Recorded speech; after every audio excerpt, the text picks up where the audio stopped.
The day was 30th July 2022. Most of the India was asleep. Trains moved across North India. Hospitals operated through night. Cities prepared for another ordinary day. Then without any warning, the power starts to fail. At 2:35 a.m. in the midnight, a loaded transmission line and suddenly the electricity vanished from the North India. By the sunrise, over 300 million people had lost the electricity connection in their houses. Delhi, Chandigarh, Gurgaon and many other cities faced disruption. Traffic lights failed, the trains stopped moving, hospitals switched to emergency generators, but the crisis was only beginning. On 31st July 2012, around 1 p.m., India suffered an even larger collapse. The northern and eastern Indian electricity system has failed. The blackout stretched from Punjab in the west to the Assam in the east. More than 620 million people, or around 22 states, had lost their electricity connections. Nearly half the country was living under darkness, and it was the largest blackout in the human history. Inside Delhi, the traffic turned chaotic. The Delhi Metro suspended their operations. More than 300 trains in India have stopped working just because of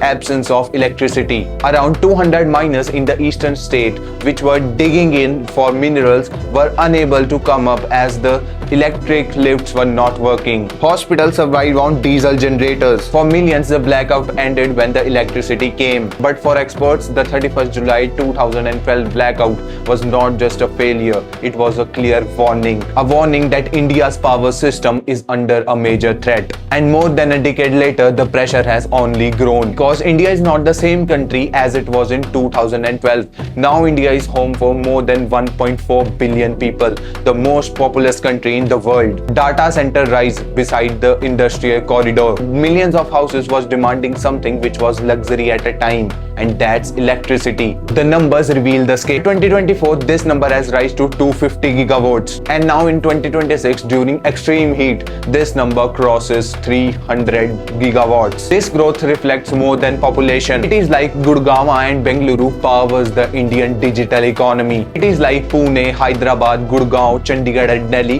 which are the IT hubs, requires a lot of energy. But perhaps the biggest energy revolution is happening inside our homes, not luxury. Climate is changing the equation. In Delhi, Rajasthan and Uttar Pradesh, temperature regularly crosses 45 degrees. Heat waves are becoming longer and more dangerous. When temperature rises, the electricity demand explodes. Millions of people switch on fans, coolers and air conditioners. Suddenly, the grid faces enormous stress. But there is another story hiding behind this demand. Electric scooters, electric buses, electric trains and even electric people. Every online payment, every photo clicked and every video made requires some sort of electricity. India is among the world's largest producers of electricity. Yet producing electricity or producing enough electricity are two different battles, because the rate of growth of electricity is much more less than the rate of growth in population. But between the population and the demand,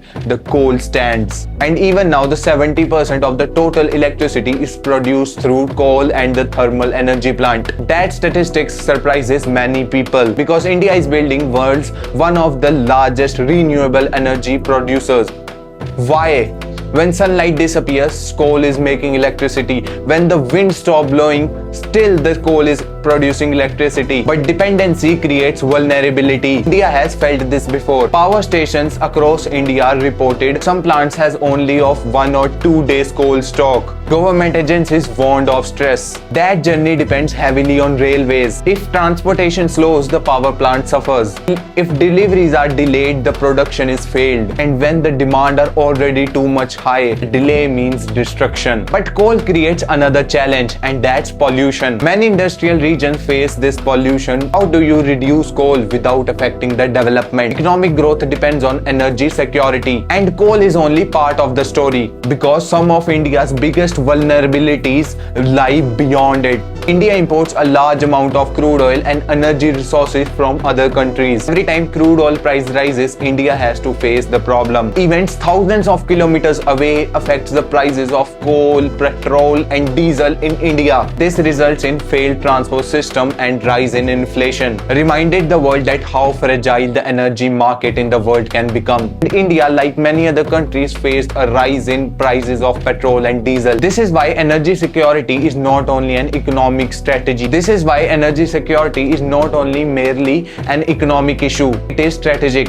But the story did not end with the crisis, because India is now attempting the world's largest renewable programs. Because India is now attempting to change the energy transition system in India from thermal power to renewable power. For years, India energy story sounds like a choice: coal or clean energy. India does not need one solution, it needs many, but not merely from power plants. India has already crossed a major milestone. This represents a major transformation. Coal still generates more electricity because it's more dependable, but still electricity should be available for everyone.